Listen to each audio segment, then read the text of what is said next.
Mateus 25, para você que não tem ela aí física ou no celular, acompanha com a gente aqui na tela, nós temos o texto que será projetado para você. Leiamos. Então, o reino dos céus será semelhante a 10 virgens que, tomando as suas lâmpadas, saíram a encontrar-se com o noivo. 5 dentre elas eram nécias e 5 prudentes. As nécias, ao tomarem as suas lâmpadas, não levaram azeite consigo. No entanto, as prudentes, além das lâmpadas, levaram azeite nas vasilhas e, tardando o noivo, foram todas tomadas de sono e adormeceram. Mas à meia-noite ouviu-se um grito: eis o noivo, saí a seu encontro. Então se levantaram todas aquelas virgens e prepararam as suas lâmpadas. E as nécias disseram às prudentes: dai-nos do vosso azeite, porque as nossas lâmpadas estão se apagando. Mas as prudentes responderam: não, para que não nos falte a nós e a vós outras. Ide antes aos que o vendem e comprai-o. E, saindo elas para comprar, chegou o noivo, e as que estavam apercebidas entraram com ele para as bodas, e fechou-se a porta. Mais tarde, chegaram as virgens nécias, clamando: Senhor, Senhor, abre-nos a porta. Mas ele respondeu: em verdade vos digo que não vos conheço. Vigiai, pois, porque não sabeis o dia nem a hora. Oremos. Deus, que somente a Tua palavra encontre lugar em nossas vidas, somente a Tua palavra encontre lugar no nosso viver. Que somente aquilo que vem do Teu Santo Espírito, Pai, tenha acesso à nossa mente, nossos corações e normatize a nossa forma de caminhar nessa vida. É o que Teu povo pede, em nome de Jesus. Amém. Bem, aqui nós temos um texto muito famoso. Aqui nós temos um texto que possivelmente você já ouviu diversas pregações. Aqui nós temos um texto que, ao mesmo tempo que é famoso e você já ouviu diversas pregações, também é um texto intrigante. Intrigante porque a gente tem aqui Jesus contando mais uma de suas parábolas. E é muito interessante porque essa parábola está inserida num contexto de parábolas onde Jesus está falando sobre o reino e ele está ensinando sobre o reino e dizendo para a gente como é o reino. Por isso que, se você voltar no começo, no versículo 1 do capítulo 25, já começa dizendo: então o reino do céu será semelhante a... E ele vem com mais uma parábola. A parábola você já sabe, a parábola é essa arte de contar, de dizer o que se quer dizer, contando histórias. E Jesus era o mestre das histórias. Jesus, o nosso Senhor e Salvador, é aquele cara que tinha a história certa para o momento certo, e a história estranha para o momento certo, e era capaz de causar embaraços para a gente, para todos os seus ouvintes. Só que tinha um detalhe: aqueles que ouviam a parábola do Senhor, entendiam o que o Senhor estava dizendo. Aqueles que ouviam a parábola do Senhor, entendiam o contexto em que ele aplicava essas parábolas. E é nessa de entendermos o contexto, de entendermos o que de fato é central na parábola do nosso Senhor, nesse texto, que eu quero te convidar a colocar os pés nesse texto, a colocar os pés nessa realidade. Por isso que o tema da nossa mensagem de hoje é: não terceirize a fé. A gente vive uma dinâmica muito interessante aqui em São Paulo. São Paulo é a cidade da terceirização, não é verdade? Na verdade, o mundo tem se movido nessa dinâmica de terceirização. Se você pegar essas plataformas, esses aplicativos de carro, por exemplo, nós temos uma muito famosa, como está tudo indo para o YouTube, eu não vou dizer o nome, mas você sabe qual é, porque você chama lá apertando o aplicativo pretinho, e aí vem um carro para te levar para um lugar. Essa plataforma não é dona de nenhum desses carros, e é a maior rede de transporte que nós temos na atualidade. Existe o aplicativo mediando um diálogo e um serviço Existe alguém prestando um serviço a você, mas ao mesmo tempo prestando serviço a essa empresa. E existe você indo a outro lugar, usando um serviço terceirizado mais de uma vez. No clique e no ser levado. Existem duas mediações aí. Mas não só isso. A nossa dinâmica total tem sido uma dinâmica empurrada para a terceirização. Então, ao invés hoje, por exemplo, da gente entender como as coisas funcionam, alguém teve a brilhante ideia de inventar o quê? Uma assessoria. Então, por exemplo, se eu preciso viajar para a cidade X, em algum momento da minha vida eu entendi que minha vida está muito corrida e eu não tenho tempo para abrir o computador ou o celular e dar uma pesquisada sobre o lugar X, como eu vou chegar a esse lugar X, eu posso simplesmente pedir para a assessoria tomar conta de todo o processo. Então eles vão me dizer, olha Ismael, se você quer ir para o lugar X, sendo você brasileiro, a melhor data é tal. Dependendo do valor da passagem, a melhor data é essa. Quanto você está disposto a pagar na sua viagem? Bem, podemos fazer o roteiro para você também. O hotel, serão quantas pessoas? Nós podemos mediar toda a situação, fica tranquilo, porque nós somos capazes de oferecer para você a melhor experiência da sua vida. Não é assim que funciona? Nós não vendemos viagens, nós vendemos experiência. Nós não prestamos um serviço, nós te damos o presente de aproveitar intensamente a sua vida, com a sua família. Nós oferecemos para você o ambiente perfeito, para que aquilo que você deseja viver seja ainda melhor do que as suas expectativas. E assim a gente vai, vivendo o nosso cotidiano, caminhando na nossa cidade, tendo cada dia, dia após dia, experiências mediadas por outros. Mas isso não fica distante da realidade da igreja, porque a gente começa a entrar na roda do viver dentro da igreja e a gente começa a entender que dentro da igreja existem pessoas que vão fazer as coisas por nós. Existem pessoas que vão conferir a mim, ou deveriam, pelo menos, a melhor experiência comunitária que eu poderia ter. Então surge uma nova categoria de crente, que é o sommelier de igreja. Já ouviu falar? Você já ouviu falar, tem gente sorrindo aí. Às vezes, somos nós mesmos, e nós nos reconhecemos, na verdade. Às vezes, é aquela galera, tem até uma página aí, eu acho, numa dessas redes sociais que me mandaram esses dias, de um pessoal que vai em diversas igrejas e diz como elas são, como o culto é, ela filma a entrada, filma a saída, os bancos, olha, nessa o banco é acolchoado. Então existe, hoje em dia, até sommelier de igreja. Porque, em certa medida, a experiência comunitária parece que para nós também precisa ser mediada por outro, que vai transformar a minha vida na igreja em algo muito melhor do que seria se eu tivesse que me dispor a conhecer o lugar. Então alguém parece que está mostrando na rede social para mim o quê? O lugar ideal para mim. Eu mudo de igreja hoje em dia por um simples motivo. Eu não gostei da cor. Existe uma ciência das cores que me ensinou que a cor X me causa mal-estar, então eu preciso de um lugar com cor Y. Esses são diversos exemplos, diversas situações, esdrúxulas, e eu fiz questão de dar até uma exagerada nelas,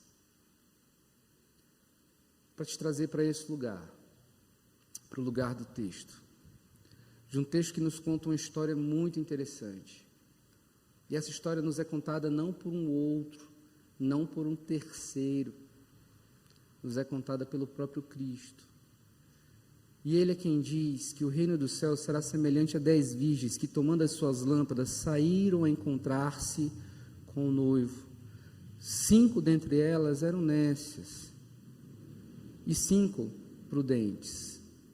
As nécias, ao tomarem as suas lâmpadas, não levaram azeite consigo. No entanto, as prudentes, além das lâmpadas, levaram azeite nas vasilhas. E tardando o noivo, foram todas tomadas de sono e adormeceram.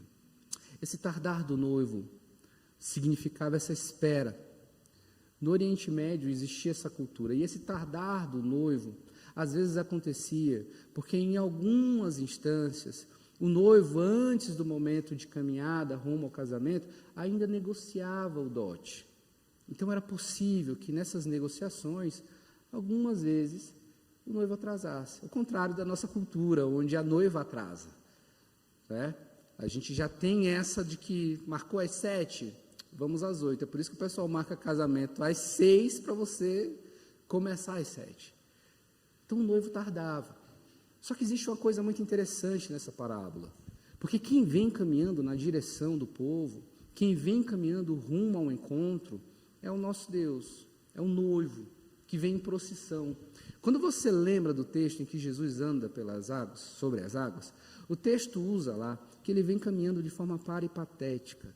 Esse paripatético é a maneira como os filósofos gregos ensinavam também os seus alunos, caminhando lentamente, com paciência, no seu próprio tempo, no seu próprio ritmo, na sua velocidade. Existe nessa parábola algo que nos chama muita atenção e que nos deveria fazer prestar atenção, que o noivo é aquele que anda no seu próprio ritmo, aquele que vem no seu devido tempo, e que existe sim, na realidade das nossas vidas, uma necessidade de paciência e espera. A demora do noivo, para nós, é possível, porque em muito nós somos esses apressados, e na nossa pressa, na nossa dinâmica de pressa, a gente aprendeu que existem outras formas de esperar, e uma delas parece que nos invade, que é não esperar. Quantos de nós estamos tão envolvidos nessa dinâmica cotidiana que esquecemos do nosso papel, da nossa consciência na espera? Qual foi a última vez que você conseguiu esperar, simplesmente esperar, sem fazer outra coisa, sem abrir o celular, sem resolver outro problema, sem dar outra pesquisada? Qual foi a última vez que de forma consciente você resolveu esperar, parar? Qual foi a última vez que de forma paciente e consciente você resolveu viver a sua espiritualidade com tamanha intensidade e consciência total de presença, entendendo que na dinâmica do dia a dia, tudo que Satanás, o inimigo de nossas almas, quer é fazer com que nós sejamos anestesiados por essa rotina que nos faz absolutamente insensíveis à realidade do Evangelho e à necessidade de uma espera absolutamente consciente, de um viver do Evangelho absolutamente consciente. Eu vou te dar uma prova. Amanhã é segunda-feira, e o coração já se entristece hoje à noite, porque você sabe que você vai acordar amanhã, e amanhã você tem muita coisa para fazer, e talvez hoje à noite ainda, quando chegar em casa, você fala assim, deixa eu adiantar as coisas de amanhã, não é verdade? Porque senão as coisas não vão acontecer, né, se você não der uma mãozinha. E aí, segunda-feira, você vai entrar na mesma rotina, mesmo esquema, você já liga o modo on aqui, ó, vai trabalhar, vai para a escola, vai para onde você tem que ir, vai fazer aquilo que você tem que fazer, vai entregar o que você tem que entregar. Se vai de carro, vai fazer o mesmo percurso. Às vezes você até se assusta, né? Como é que o carro chegou aqui? Eu nem lembro quando eu fiz o percurso. De tão automático que a gente está. Vai pegar o metrô, vai descer em tal lugar, vai dormir dentro do ônibus, acordar segundos antes de descer no ponto, Porque seu automático já está tão automático que até o dormir já está calibrado. E acorda minutos antes do ponto que você vai descer. Vai entrar nessa roda, vai viver a terça. Aí na terça-feira você vai botar um meme no Instagram dizendo: semana pesada, hein? Terça-feira. Porque a semana só está começando, na verdade. Chega a quarta, chega a quinta, chega a sexta. E quando dá sexta, meio-dia, o que começa a acontecer com você? Aquela dinâmica: nossa, eu tenho que já ir para casa, eu tenho que dar um jeito de fazer um ritual, eu tenho que... Porque vai chegar o sábado. Aí no sábado, você vai começar a tentar dar uma desacelerada, mas você tem mais coisa para fazer, porque você tem prazos, na verdade. E aí chega no domingo. E tudo que você quer no domingo é o quê? É ter uma experiência tranquila dentro da sua comunidade de fé, onde você vai chegar, você vai assistir o culto, você vai levantar e você vai para casa. Porque você tem coisas para fazer. Afinal, no domingo é dia de jantar e almoçar com as pessoas, não é? Não dá tempo encontrar com as pessoas na igreja, não dá tempo saber o nome delas, não dá tempo. Ai, nem foi para isso que eu vim só para cultuar. Porque até a experiência da fé entrou no esquema mecânico do viver. E aí, quando você fala de cultuar, em algum momento da sua vida, você entendeu que cultuar seria chegar aqui às 6h30 e sair daqui após a bênção apostólica. E domingo que vem a gente se encontra novamente. Quando cultuar vem dessa relação de cultivo, cultuar vem de cultivar, de cultura, cultivar da relação. Cultuar é muito mais do que uma experiência de consumo, mediada por outros, terceirizada, onde o pastor é aquele responsável por encher a sua lâmpada de azeite, onde o presbítero, o diácono, é aquele que é o responsável por manter a tua lâmpada acesa. É engraçado porque são 10 virgens aqui, e a gente sabe que por mais que culturalmente existisse a poligamia e homens se casassem com mais de uma mulher, é absolutamente incomum que um homem se case com 10 ao mesmo tempo, com 5 ao mesmo tempo. Então não é sobre isso esse texto. O noivo não está vindo por causa de 10 pessoas, 10 mulheres, 10 virgens. O noivo está vindo para o seu casamento. E existem pessoas que deveriam estar vivendo a experiência da espera e do relacionamento com esse Deus, com esse noivo, no caso da parábola, de forma absolutamente consciente. Deveriam estar vivendo de forma prudente. Deveriam estar com tudo pronto, acordadas. E ao entenderem que o noivo demora, elas o quê? Adormecem. E talvez essa seja a primeira pergunta para nós. O quão aparentemente acordado você está, mas na verdade adormecido está. O quão adormecido você está, o quão adormecida você está, mas por ser esse sonâmbulo na existência, consegue performar como alguém que está aparentemente acordado, mas absolutamente dependente de outro para encher a tua lâmpada, outro para manter a sua lâmpada cheia de azeite e a sua luz acesa. O que acontece com elas aqui é o que acaba acontecendo conosco também, e nós temos um nome, né? Porque, graças a Deus, a gente está vivendo em um tempo em que a gente começa a nominar mais as coisas, mas infelizmente a gente está vivendo em um tempo onde essas coisas são nomeadas e elas são usadas para justificar a nossa forma nécia de viver a vida, imprudente de viver a vida. Então não é que eu seja uma pessoa que não cumpro com as coisas que eu deveria cumprir. Eu só procrastino. E é o que elas fazem aqui. Elas não estão preparadas, elas não estão prontas, elas não estão desempenhando o papel que deveriam desempenhar, como deveriam desempenhar. E aqui nós temos um grande rompante, porque de repente há um grito. Eis o noivo. Ele chegou. E aí nós temos 5 pessoas prudentes, absolutamente preparadas para esse momento do encontro, e 5 pessoas imprudentes, absolutamente despreparadas para esse momento do encontro. E aí, meu irmão e minha irmã, tem horas na vida que não dá tempo de improvisar. Porque tem outra coisa que você aprendeu já, né? Dá para improvisar. Afinal, nós somos brasileiros, existe um jeitinho brasileiro de resolver as coisas, né? A gente, qualquer coisa, improvisa. Mas tem horas que não dá para improvisar. Tem horas que não se tem azeite. Tem horas que não tem loja aberta para vender azeite. Tem horas que a gente não vai conseguir aquilo que a gente acha que poderia conseguir a qualquer hora. Tem horas que a gente acha que o amanhã é o tempo suficiente que a gente tem para resolver o problema que a gente não quer resolver hoje. E a gente não tem amanhã. E a gente não tem tempo.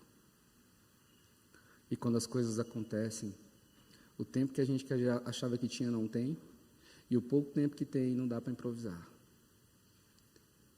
Foi o que aconteceu com elas. Mas em muito é o que acontece conosco.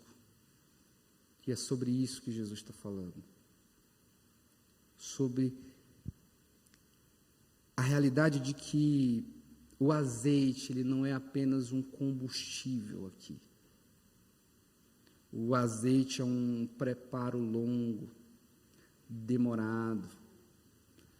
Esse azeite que é suficiente para manter essa lâmpada acesa, na verdade, é aquilo que nós poderíamos chamar de um relacionamento duradouro, íntimo,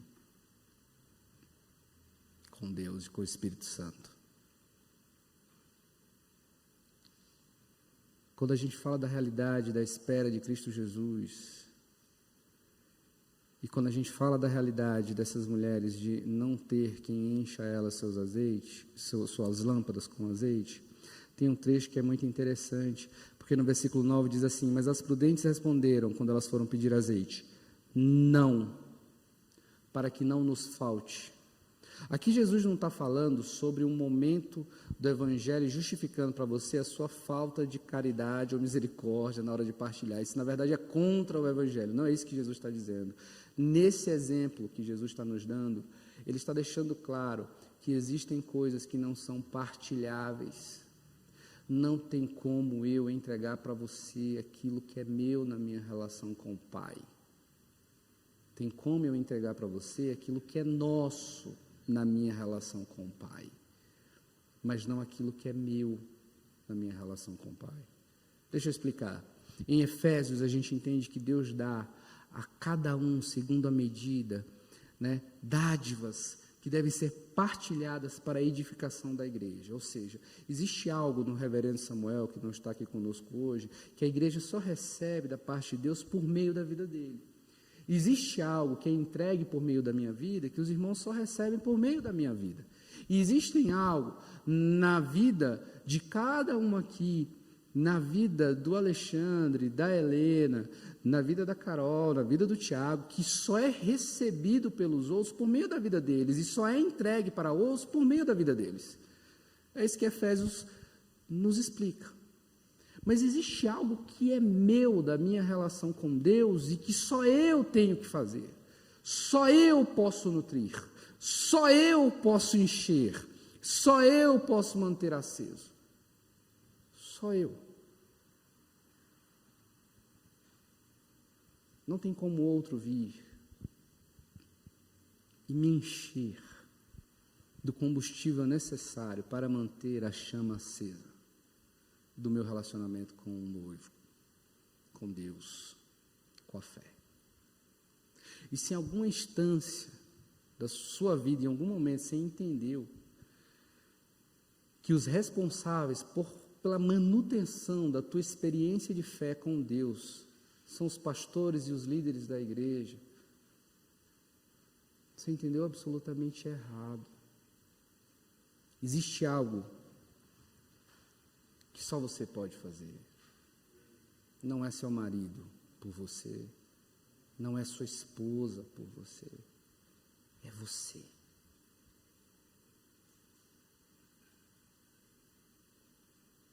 E por mais que a gente tente empurrar, jogar para frente, existirá um momento em que ouviremos todos como um estrondo: eis o noivo, ele chegou. E não vai dar para encher nada, não vai dar para acender nada. Até porque existe um caráter interessante aqui no texto. Esse azeite é como se fosse esse compromisso dessa vida que queima, dessa vida que se entrega, a ponto de acender, iluminar no escuro a face daquele que a gente espera, e iluminar para ele a nossa própria face. O que acontece aqui no texto é muito interessante, porque diz: e saindo elas para comprar, chegou o noivo, e as que estavam apercebidas, as que estavam atentas, as que conseguiram ver, as que estavam prontas, foram as que entraram com o noivo. Existe algo na nossa experiência com Deus, esse combustível que deve ser queimado, que é o que faz com que a gente reconheça a face de Deus quando Ele chega, quando Ele vem. E é o que faz com que a nossa face esteja absolutamente iluminada para o nosso noivo, nosso Deus.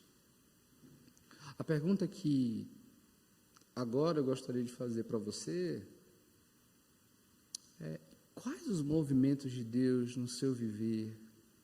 O que Deus tem feito no seu viver, que você tem sido incapaz de perceber? Talvez essa pergunta seja um pouco complicada, então eu vou traduzir ela para uma pergunta mais simples: o quanto você tem sido grato e agradecido por todas as coisas que evidentemente, claramente, só Deus poderia ter feito e fez na sua vida? Como está a sua vida de gratidão? Como está a sua vida de devoção? Talvez você não tenha ou não esteja agradecendo tanto, louvando tanto o nome desse Deus, se relacionando com outros na comunidade de fé, porque talvez, em certa medida, você terceirizou a responsabilidade do reconhecimento de quem Deus é na sua vida, ou de quem você é para Deus na sua vida, para outros, ou para um momento onde você bate o ponto semanalmente. Talvez, meu irmão, você acha que está segurando a lâmpada acesa, mas na verdade tem caminhado em meio à escuridão. Talvez as pegadas que você tem deixado na vida sejam pegadas no vale da sombra da morte, e você está absolutamente anestesiado, porque em algum momento você entendeu que a realidade do Evangelho se tratava de uma performance mediada por outros, e não de uma entrega total sua para um relacionamento com Deus, com o Pai, conosco. Porque o que diz lá em Efésios é que o corpo edifica o corpo, com a natureza criada. Culto vem justamente desse lugar, cultivo. E minha pergunta é: o que você tem cultivado nessa relação com Deus? Quando você fala da sua comunidade de fé, você fala de quão top é o seu pastor, de quão top é o templo, do que você fala? Ou você fala de uma igreja que você é? De alguém que vive uma relação com Deus, e o que tem para apresentar para esse mundo é justamente a expressão desse relacionamento com Deus no mundo, e encarnando aquilo que o Senhor nos chamou para ser e disse que seríamos. Nós seríamos o quê? Sal da terra. Nós seríamos para esse mundo como luz. Não uma luz de nós mesmos, mas uma luz que espelha a luz que Deus é. Reflexos da face de Deus. A gente aprendeu em algum momento que nossa vida é essa vida da espera. Então, no mês de missão, a gente entendeu que a gente tem que anunciar um Deus que vem, e é verdade, Deus vem. E aí, muito das nossas campanhas missionárias também são pautadas em ou se arrepende ou vai para o inferno.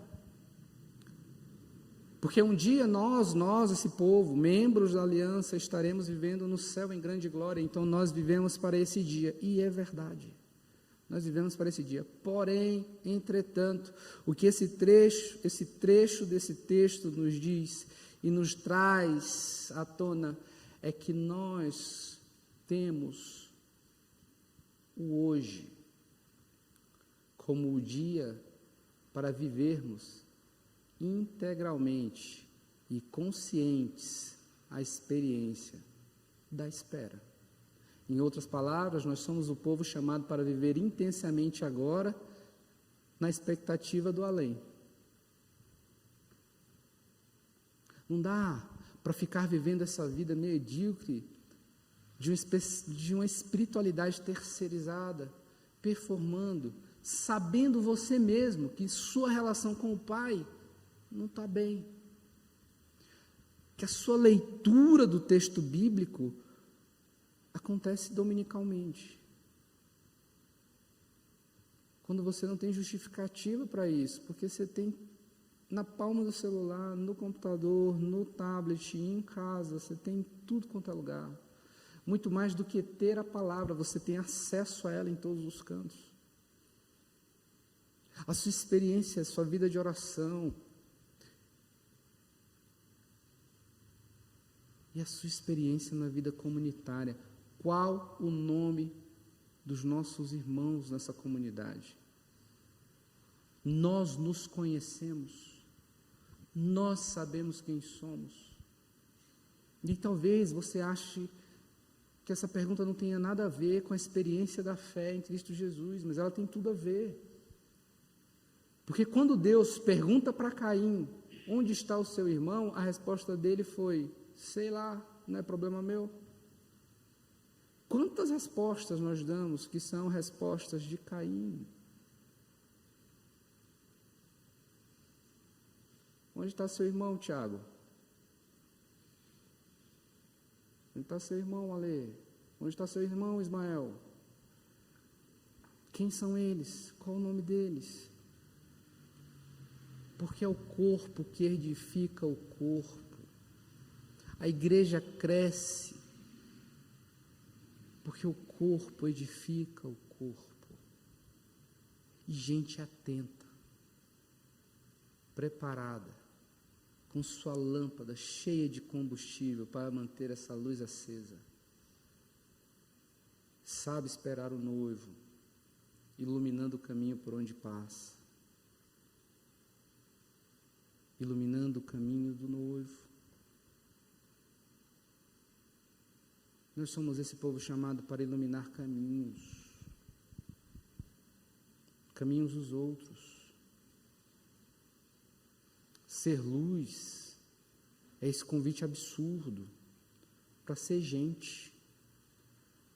E aí é absurdo dizer que o convite absurdo do Evangelho é a gente ser gente, né? Porque a gente em algum momento entendeu que ser gente era ser igual ao tipo de robô que a gente tem se tornado. Porque se você não entendeu o que a gente está falando desde o começo, essa mecanicidade do viver, essa rotina que a gente entrou, tornou a gente máquinas e não gente. A gente tem trocado afetos por telas.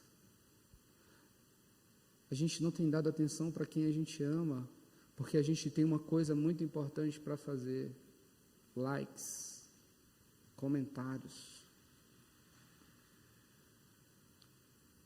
A gente chama pastores que estão em outras denominações, em outras igrejas, de, olha, na minha igreja tem o pastor X, a minha igreja o pastor é o pastor X, mas o pastor que eu gosto de ouvir é o pastor fulano de tal, é meu pastor da rede social. Não é seu pastor, caramba, ele é um palestrante. Porque o que você está fazendo é o consumo. Pastorado tem a ver com vida cotidiana e exposição da palavra de Deus, fiel à palavra, e não aquilo que você gostaria de ouvir. Seu pastor, se você é membro dessa comunidade, é Samuel Ribeiro.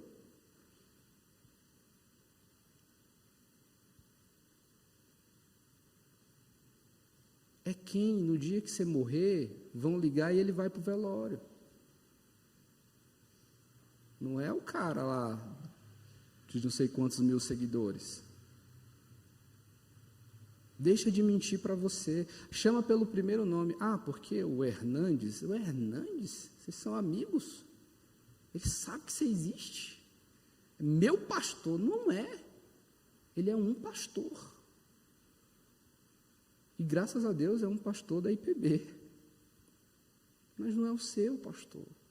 Nem nessa comunidade local. Em primeiro lugar, o pastor dessa igreja é Cristo Jesus. O reverendo Samuel é um auxiliar de Cristo Jesus no pastoreio dessa igreja. E os demais pastores auxiliares auxiliam essa empreitada do pastor Samuel Ribeiro em pastorear essa comunidade. E aí eu estou falando do pastor Samuel, mas eu quero chegar em você, como membro dessa comunidade, como corpo. Você não é apêndice.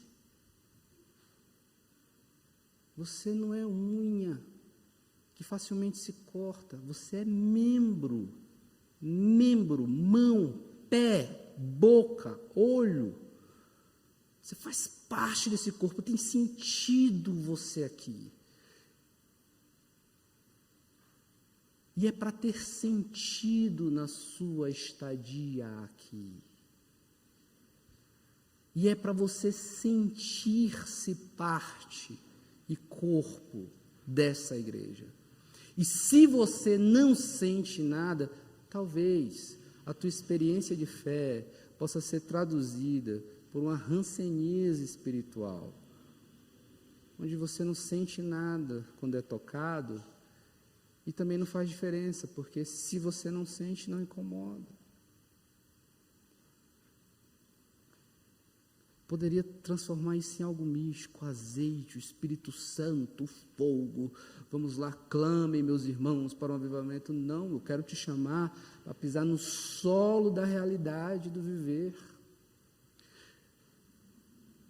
De que talvez a sua experiência de fé esteja absolutamente terceirizada, e a culpa do seu não relacionamento com Deus você tem jogado.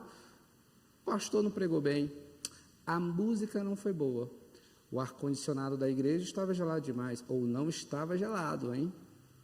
Não achei que estava muito limpa, achei que estava limpa, parabéns, me senti bem. Porém, aquela criança quando correu,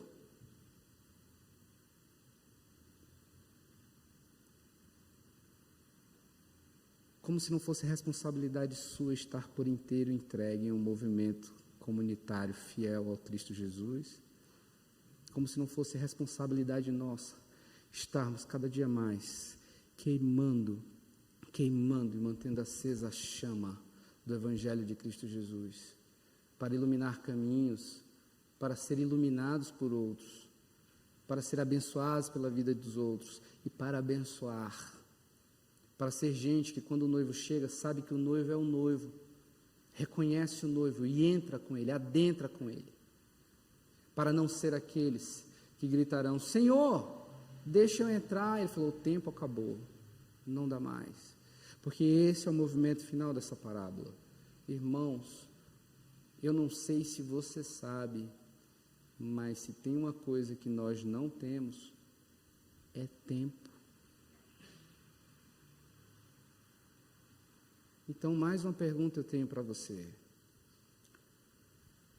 Quanto tempo você ainda tem? você tem? E se você não sabe quanto tempo tem, é porque você não tem tempo. Nós não temos tempo. O que você tem é hoje, agora, para manter acesa a chama, para ser fiel, para iluminar caminhos, para ser um missionário na cidade, no seu trabalho, para levar o evangelho a outras criaturas, para ser crente, para ser gente, para não ser um produto, para não ser um robô, para assumir a responsabilidade. E como diz o filósofo brasileiro contemporâneo, assuma os seus BOs, encare, se prostre, adore, leia. Você só tem hoje, você só tem um agora. Não é sobre carpe diem, onde você vai viver intensamente a entrega à carne. Não é sobre isso. É sobre uma consciência de que o seu relacionamento com Deus é seu. E o nosso relacionamento com Deus é nosso, mas o seu é seu. E o nosso só faz sentido você dizer nosso quando você faz parte desse relacionamento. Porque o Deus Pai é pastor de um rebanho. E cuidando do seu rebanho, a gente sabe que Ele cuida de nós. Daí tudo dele ser nesse plural belo que nos inclui. Eu vos deixo o Consolador. Ele deixou para nós. Eu deixo para vocês o Consolador. Ele deixou para nós. Então, se o Consolador é seu e é meu, é nosso. Mas se a sua relação com esse Consolador não existe, não é nosso. É meu. Existe algo que nos faz povo, povo da aliança. Essa atração irresistível pelo nosso Deus. Mas existe uma responsabilidade que nós temos da manutenção daquilo que nós fomos chamados para ser. Gente que ilumina caminhos e espera o noivo. Gente atento, presente, consciente nesse momento de vida. A festa é hoje, meu irmão. A nossa festa celestial é hoje. O dia da alegria é hoje. O dia da celebração é hoje. O dia da amizade é hoje. Hoje precisa ser o dia mais bonito da sua vida. É hoje. Porque você só tem hoje, você não tem tempo. E quando chegar amanhã, se chegar amanhã, se tornará hoje. E a terça virará seu amanhã. O que nós temos é hoje. O que nós fomos chamados para viver é essa espera consciente de que tem coisa que só eu posso fazer. De que o Tiago não tem como abastecer a minha lâmpada para acender a minha luz. De que o Alexandre não tem como partilhar comigo um pouco do azeite que ele tem para manter acesa a chama da minha espera pelo noivo. Tem coisa que só eu posso fazer. Tem coisa que só você pode fazer. Tem coisas que só nós devemos fazer.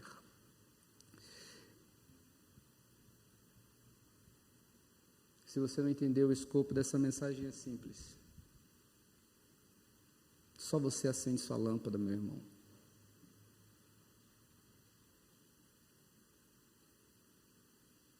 Para esperar o noivo, para entrar com o noivo, para casar com o noivo, para viver com Cristo, caminhar com Cristo e poder dizer com verdade: eu cultuo ao Pai. Senhor, eu estou aqui para te render culto. significa, Senhor, eu quero cultivar essa relação. Senhor, eu estou aqui porque outro não poderia fazer isso por mim, sou eu e você. Senhor, o Senhor me atraiu para o meio do teu povo, para ser o teu povo.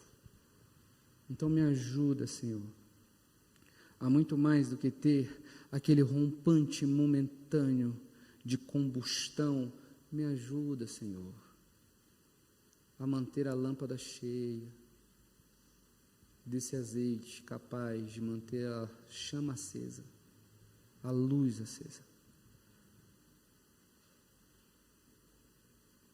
para te esperar, para te receber, para poder entrar contigo na festa, para poder celebrar.